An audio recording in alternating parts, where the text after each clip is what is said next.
Las infecciones respiratorias son de las principales causas de consulta a nivel mundial, con el médico de primer contacto, el médico general, médico familiar, médico internista. Claro, depende de la estación del año. Aquí todavía estamos en el hemisferio norte y por eso tiene cierto predominio durante el invierno. Eh, las infecciones respiratorias obviamente causan una disminución de calidad de vida muy intensa durante unos días.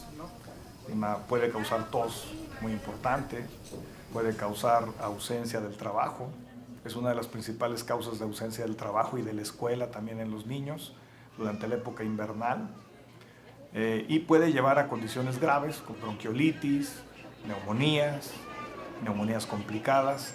En invierno es una de las principales causas de hospitalización en el adulto y más en el adulto mayor. El adulto mayor tiene un impacto muy importante porque puede no dar síntomas casi. Solamente lo ves que está el paciente postrado, es decir, acostado, débil, puede no tener mucha tos, puede no quejarse de algo específico respiratorio, pero lo lleva al hospital finalmente. Es una enfermedad que está causada por patógenos que afectan al ser humano y principalmente es por causa viral. Las bacterias tienen también cierta implicación en el desarrollo de las infecciones respiratorias, pero en su gran mayoría es por causas virales. Dentro de los virus más comunes que causan las infecciones respiratorias está el virus sincicial respiratorio, que es el que más comúnmente afecta, por ejemplo, a los niños menores de 5 años, pero dependiendo del grupo de edad, el patógeno viral causante de las infecciones será diferente.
Cada uno de los virus que afectan las vías respiratorias tienen diferentes grados de virulencia que son propios del microorganismo, del virus. Pero sí se conoce que tienen cierta estacionalidad. Entonces, en épocas frías, ciertos virus se presentan con mayor frecuencia y es el clima lo que también ayuda a que ellos puedan infectar con mayor facilidad. También depende del grupo de edad. Los niños y los adultos mayores son más vulnerables a las infecciones por estos virus, a infecciones respiratorias.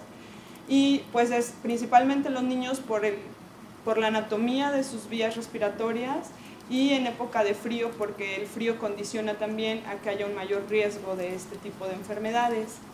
Hay muchos otros factores que se están estudiando para ver por qué en algunos casos el mismo virus puede ser mucho más patógeno, más virulento que en otros casos, pero ahí todavía está como en investigación y se está tratando de ver cuáles son esos factores para también ayudar a que las personas que se enferman no tengan síntomas tan severos.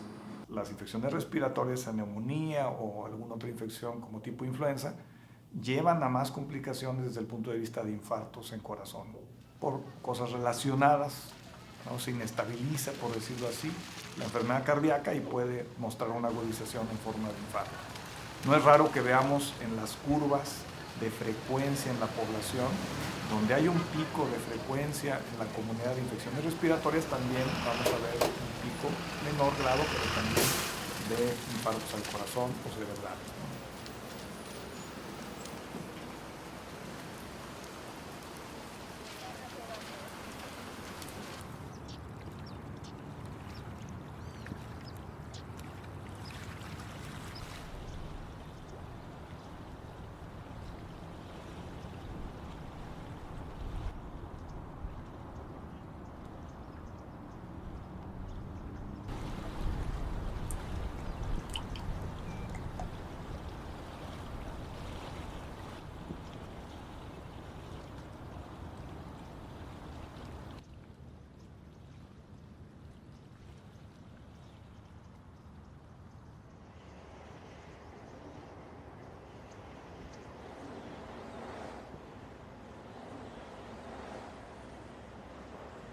Cuando fue el problema de la epidemia, como que se contaba que sí y que no, y uno también como que no creía que sí, y lo mío fue muy rápido. De hecho, yo mis síntomas empecé en la mañana con temperatura, y pues el clásico uno que se automedica. Me tomé mis paracetamol y como se me calmó, me puse a lavar y todo. Ya más tarde, como a las 5 o 6 de la tarde, ya empecé a sentirme más mal. Me acosté, para las 7:30, 8 de la noche ya estaba ardiendo en temperatura. También me iba a tomar otros paracetamol, pero llegó mi mamá y ya fue cuando me tomó temperatura y todo tenía más de 40. Entonces, pues sí fue muy rápido porque yo vivo en Las Mercedes y mi esposo me trasladó a la clínica 50, que estamos cerca realmente, y al llegar yo ya a la clínica ya no pude caminar y ya no podía respirar. Me tuvieron que meter de emergencia para ponerme oxígeno. Sí, así fue como que... Y yo no sabía que era... O sea, la verdad no sabía que era influenza hasta que ahí ya me empecé a dar cuenta que a la hora que ya me iban a bajar no me podían ni tocar porque me dolían todo, huesos, todo, y la temperatura muy alta, y empecé a faltarme el oxígeno. Un catarro común te va a dar estornudos, dolor nasal, dolor de garganta. No vas a tener una fiebre intensa, es decir, pues traes 37,5, 37,8, quizá 38 un día y se quita. No duele mucho el cuerpo, no duele mucho la cabeza. Todo el mundo hemos tenido gripa, o sea, sabemos lo que es una gripa. La gripa, hay que puntualizar que en otros países gripe es influenza. Aquí en México gripe es catarro, en otros países es catarro. La influenza da mucho dolor de cabeza, fiebre mayor de 38 grados, continua. Le duele a uno el cuerpo que de verdad quiere estar uno acostado todo el tiempo. O sea, los que hemos tenido influenza, de verdad no se parece a una gripa en la mayor parte de los pacientes. Hay pacientes que pueden andar con influenza caminando como si nada, ¿verdad? Pero estamos hablando del enfermo que interesa en la consulta. Entonces, les da mucho dolor de cabeza, dolor de ojos, siente que se le salen los ojos, dolor de todo el cuerpo, quiere estar uno acostado. Y quizá la gripa es no tan importante. También da dolor de garganta y da tos. Esa es la diferencia entre un catarro común o síndrome gripal, como decimos en México, y una influenza, ¿no? Pues yo había escuchado y nos habían dicho en la escuela, en las noticias, que era una enfermedad mortal y que casi a todas las personas que les daban fallecían. Y pues sentí bien feo. Ese día que se llevaron a mi mamá, no fue antes, como un día antes yo ya me sentía muy mal. Pero mi mamá también me automedicó, como se automedicó ella. Y me dio medicinas y me dijo, ya con esto se te va a pasar, tranquila. Y sí se pasó por momento, ¿no? Pero ese día que se llevaron a mi mamá, yo me quedé bien enferma también. Entonces, como mi abuelita y mi mamá, mi papá ya se habían ido con mi mamá, llegaron mis tías, hermanas de mi mamá, y fue cuando me decidieron llevar a mí también al hospital porque yo también ya estaba muy enferma. Y resultó que también era influenza. Es que no sabíamos al principio que era influenza, porque yo fui a la casa de mi hija, todos los días iba, y llegué y la vi acostada con calentura y que tenía ganas de vomitar y que tenía como migraña y que no le dije, vámonos al doctor. Y nos fuimos al seguro y la internaron. Entonces yo me vine a su casa por sus hijos. Y cuando llego ya tenía temperatura Daniela, Jimena, Quique y Kika. Pero a todos nos dieron, o sea, nos pusieron en cuarentena a todos, nos dieron el tratamiento, unos polvos, unos toques de unos polvos. Yo estuve internada 3 días, tú 2, ¿verdad? 2 días, salió ella antes que yo, porque yo ya llevaba los pulmones un poco colapsados. Entonces yo sí, y los 40 días que estuvimos, ya no pudieron ir a la escuela, o sea, ya no pudimos salir de la casa, nos dieron el tratamiento. Y de hecho diario nos hablaban del Seguro Social del Departamento de México, supuestamente de epidemiología, para cómo estábamos, qué reacciones teníamos, si los niños no habían tenido las mismas reacciones, no, o sea, como que nada. Sí nos decía el doctor que sí la tenían el virus, pero no lo desarrollaron. Y pasó tiempo de que me enfermé yo, y se iba a casar un hermano de él, y va la mamá de él y comenta que mi primo dijo, fíjate que está muy mal y que temperatura, y ya fue a similares y no sé. Y ya fue cuando le digo, tía, es que sí, no, es que no, sí. Y la esposa lo lleva al hospital y sí, pero él le comentaba que ya llevaba los pulmones trabajando, creo, al 3%, algo así. De hecho, él entra y a los 2 o 3 días lo entuban, y sí no logró, ¿cómo se llama? Salir. Él sí, neumonía y todo le dio y falleció de 33 años. No, es una gripa, pues aunque sea gripa, que te vean. Pero pues se pasó y hasta que falleció.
Durante el año 2009 observamos que de manera repentina un gran número de pacientes de 20 a 40 años de edad presentaron infecciones respiratorias muy severas. Estos requerían ingreso al hospital, a las salas de cuidados intensivos e incluso presentaron una importante mortalidad. Este comportamiento es típico de un virus pandémico que contrasta con el comportamiento habitual del virus de influenza que afecta a los niños menores de 5 años o los mayores de 60 años. Al observar este cambio en el patrón epidémico de una afección más notable a las personas de 20 a 40 años de edad, fue necesario investigar la ocurrencia de un nuevo virus. Tras varios estudios, fue evidente que nos enfrentábamos a un virus de nuevo origen, el virus H1N1 pandémico. Este es un virus que se generó a través de recombinación de virus de origen aviar, origen porcino y de origen humano.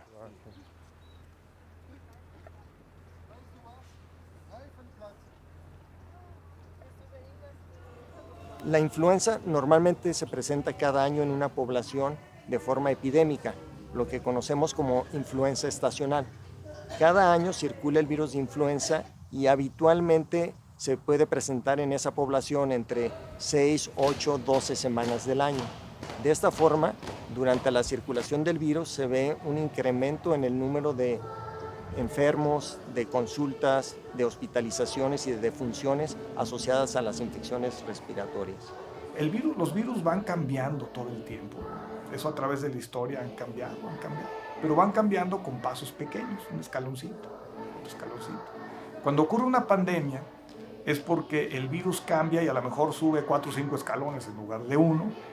Entonces, aquí fue por combinación de virus que venían del ganado porcino, ¿verdad?, junto con el humano, y hubo un rearreglo ahí a nivel molecular del virus y por eso sucedió esto, como en otras ocasiones ha ocurrido, en la influenza aviar también ocurre, que es mucho menos frecuente. En ese entonces teníamos Daniel Noyola y yo varios estudiantes en común trabajando afortunadamente en influenza estacional, lo que en ese entonces era una influenza estacional, H1N1, H3N2, pero no la variante pandémica. Y repentinamente estábamos de vacaciones y me acuerdo que Daniel, primero el doctor Fernando le habló a Daniel y empezaron a ver que la casuística empezó a incrementar mucho en el hospital. Y yo creo que las cifras eran tan alarmantes que Daniel Noyola me habló y me dijo, prácticamente aborta tus vacaciones, regresa, necesitamos dedicarnos al 100% a esto. Desde el punto de vista de un virólogo, pues es el sueño, ¿no? Poder participar, estar presente y a la altura de la situación cuando se presentan este tipo de eventos.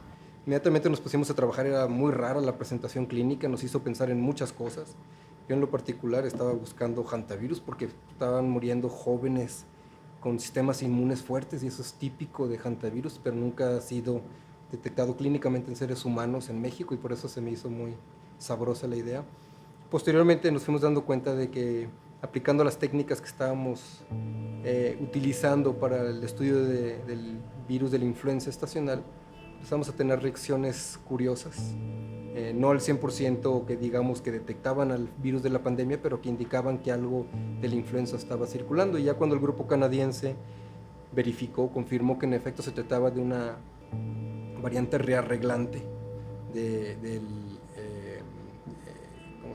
virus de la influenza, pues fue cuestión de semanas para ponernos, en días incluso, de ponernos al tanto para empezar a tamizar nuestras muestras, identificar al virus, incluso lograr secuencias genómicas completas de los que pudieran ser los aislados más tempranos, no los más tempranos, pero de los más tempranos de la influenza pandémica. Bueno, las infecciones respiratorias son un tema de gran relevancia tanto a nivel mundial como a nivel local en nuestro país. Nosotros nos ha interesado este tema desde hace muchos años. Aquí en la Facultad de Medicina de la Universidad Autónoma de San Luis Potosí comenzamos con proyectos sobre el tema de infecciones respiratorias e influenza en el año 2002. En ese entonces, justo por el impacto que tienen las infecciones respiratorias, nos interesó hacer propuestas de investigación enfocados a evaluar los aspectos epidemiológicos de estas infecciones, así como tratar de estimar los impactos que tienen en nuestra población. A partir de entonces hemos hecho una serie de estudios y proyectos que nos han permitido conocer el comportamiento de los diferentes virus respiratorios que afectan a la población. La mayor parte de los estudios los hemos hecho en la población pediátrica, en los niños. Sin embargo, también hemos hecho estudios que afectan a toda la población, incluyendo adultos y el adulto mayor. Aquí en la universidad hemos trabajado con estudios de epidemiología molecular, y en los estudios de epidemiología molecular de los que se ha responsabilizado el doctor Daniel Noyola, esencialmente lo que hacemos es, el doctor Daniel Noyola, a través de sus contactos en el Hospital Central, el doctor Fernando, se buscan pacientes que llenan ciertas definiciones clínicas de casos sospechosos, probables, y en eso se tamiza, se busca la presencia del virus. Generalmente el resultado no tiene ninguna utilidad clínica para el paciente, no se les reporta inmediatamente. No se trata de eso, no se trata de brindar un diagnóstico oportuno, sino más bien de establecer el impacto del virus en una población que está siendo afectada, que tiene síntomas semejantes a influenza, que tiene síntomas respiratorios o que incluso, como lo hizo el doctor Daniel Noyola, incluso entre pacientes que han muerto, ¿sí? Incluso por causas que son ajenas a infecciones respiratorias, y descubrir que virus respiratorios están involucrados incluso en ese tipo de muertes. Existen diferentes métodos para su detección. Hay métodos muy tradicionales que se utilizaban mucho antes de que la biología molecular estuviera haciendo una presencia tan importante en el diagnóstico. Esos métodos, por ejemplo, son el cultivo celular, en donde la muestra del paciente se tiene que poner a cultivar con células, y si está el patógeno en esa muestra, pues va a infectar a las células y uno puede detectarlo por métodos indirectos en ese cultivo. También está la inmunofluorescencia, que nos permite detectar con anticuerpos fluorescentes si está el patógeno en la muestra del paciente. Pero desde que la biología molecular ha tomado un papel muy importante en el diagnóstico molecular de enfermedades, se utilizan ya los métodos moleculares prácticamente como de elección. Entonces, esos métodos moleculares son mucho más específicos y más sensibles para poder detectar estos patógenos. El más utilizado es la PCR, y este nos permite amplificar el genoma del virus en caso de que está presente y poderlo detectar. Y hay otras variantes de esa reacción, que es la PCR, que se pueden utilizar para hacer la detección. La influenza se transmite a través de vía aérea, es decir, yo toso, estornudo, y alguien que esté cercano, alrededor de unos 2-3 metros, si respira eso, pues entonces tiene la probabilidad de infectarse. No es una garantía, ¿verdad? No quiere decir que si me expongo me voy a enfermar, pero tengo más probabilidad de enfermarme, de mostrar la enfermedad. Si yo toso, estornudo, me tomo con la mano y luego agarro una superficie y yo me recargo en el mostrador de la farmacia o en otro lugar, ¿verdad? Ahí queda el virus, puede quedar presente durante 24, 48, 72 horas, y si llega otro paciente, bueno, otra persona, y se recarga ahí y luego toca la cara, porque esto entra por ojos, nariz o boca, pues entonces también se puede infectar. Entre los proyectos que abordamos aspectos tanto epidemiológicos como básicos, como de diagnóstico, para conocer con mayor profundidad el efecto de las enfermedades infecciosas respiratorias en la población. Entre estos hemos podido caracterizar cuáles son los virus más comunes como causa de infecciones respiratorias, qué impacto tiene cada uno de ellos como causa de consulta, como causa de hospitalización e incluso como mortalidad a nivel tanto del estado de San Luis Potosí como a nivel de todo el país. Por otro lado, hemos evaluado algunas intervenciones que pueden tener un impacto sobre las infecciones para ver de qué forma se puede mejorar la salud de la población. Si yo tengo un enfermo que tiene una enfermedad tipo influenza, así le llamamos en término médico, enfermedad tipo influenza, fiebre, dolor de cabeza, dolor de músculos, dolor de articulaciones, se siente muy mal, la fiebre arriba de 38 grados, si el paciente a las 48 horas sigue con esos síntomas y la fiebre, hay que tratarlo, aunque sea sano. Es decir, no a todo mundo le damos tratamiento. Entonces, lo que aprendimos es que el paciente y el médico deben de poner en su receta siempre datos de alarma, es decir, cuándo regresa a la consulta. En la infección respiratoria no se aplica de tome la receta y ahí nos vemos que le vaya bien, ¿eh? No. tiene que estar uno en contacto con el enfermo. No puedo yo tener un paciente con influenza y desentenderme, ¿verdad? Porque las complicaciones vienen, y sobre todo los enfermos jóvenes, otra cosa que aprendimos, el enfermo joven no se da cuenta, está trabajando todo el tiempo. Son otros tiempos, a diferencia quizá de las pandemias que se vivieron en años anteriores. Todo el mundo está trabajando. Y teníamos enfermos que seguían trabajando y traían una neumonía y tenían falta de aire. Pero como están jóvenes, lo toleran. Entonces se aguantan hasta que están muy mal y llegaban prácticamente moribundos al hospital, ¿no? Llegaban a intubarse y tuvimos casos donde en horas fallecían. Es impresionante, ¿no? Como si me enfermara mucho, que me duele la cabeza. Pues a veces cuando tengo gripa me duele la cabeza. ¿Tienes pesadillas? No quieren que los abracemos. Que como cosas frías y cuando llueve a veces salgo. O que porque después nos puede contagiar. Que se tapen la boca. Como si estornudara mucho. Me duele mucho la garganta. Es porque no traigo chamarra y tomo cosas frías. Que no ande descalzo. Pues gripa. Lo llevaron al doctor. Pues a veces en tiempo de frío. Me duele mucho la cabeza. Le duele la panza. Se siente muy mal. Porque andaba descalzo. Sí puedo respirar, nomás estoy ahorita enferma de gripa. Quiero que andes descalzo y ponte la chamarra. Y que cuando me sienta mal me acueste. Que se tienen que cuidar. Que se cuiden y que cuando se enfermen que se tomen la medicina. Que me tengo que tomar las medicinas.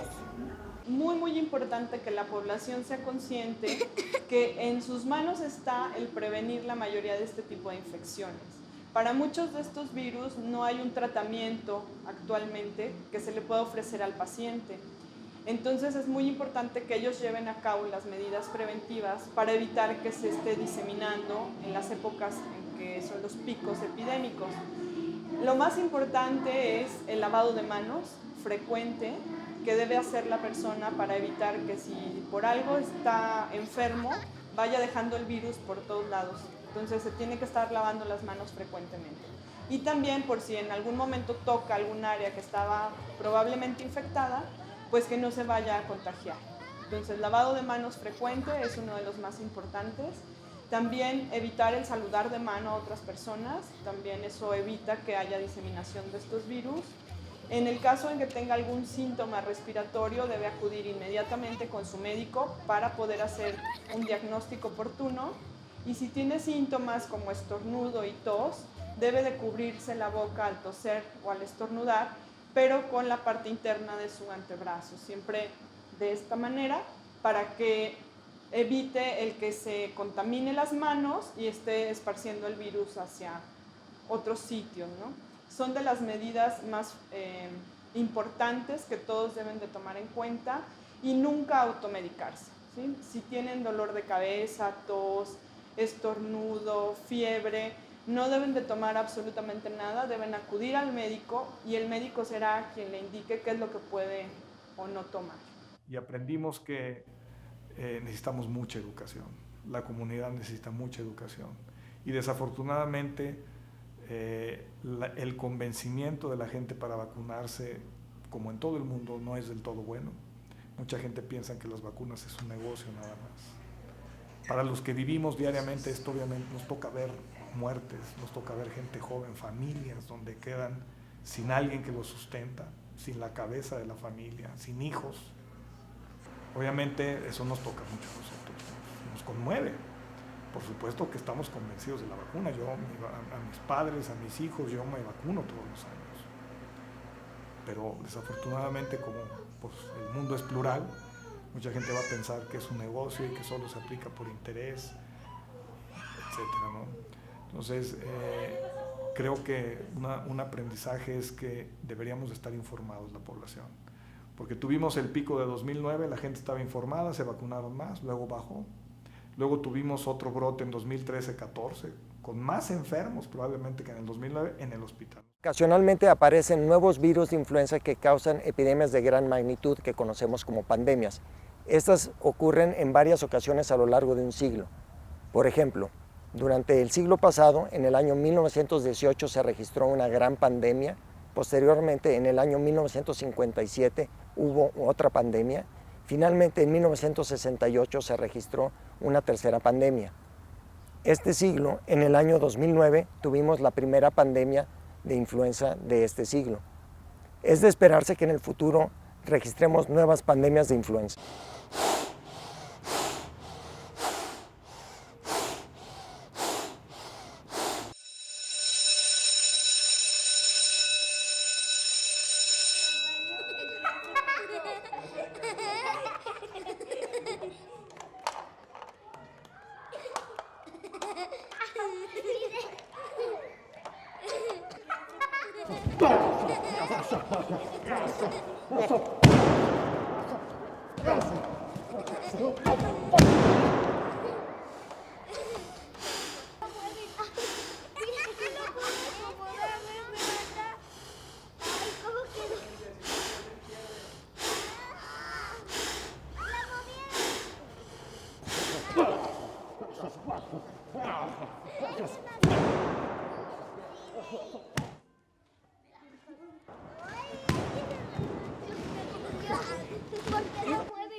¿Por qué lo mueven?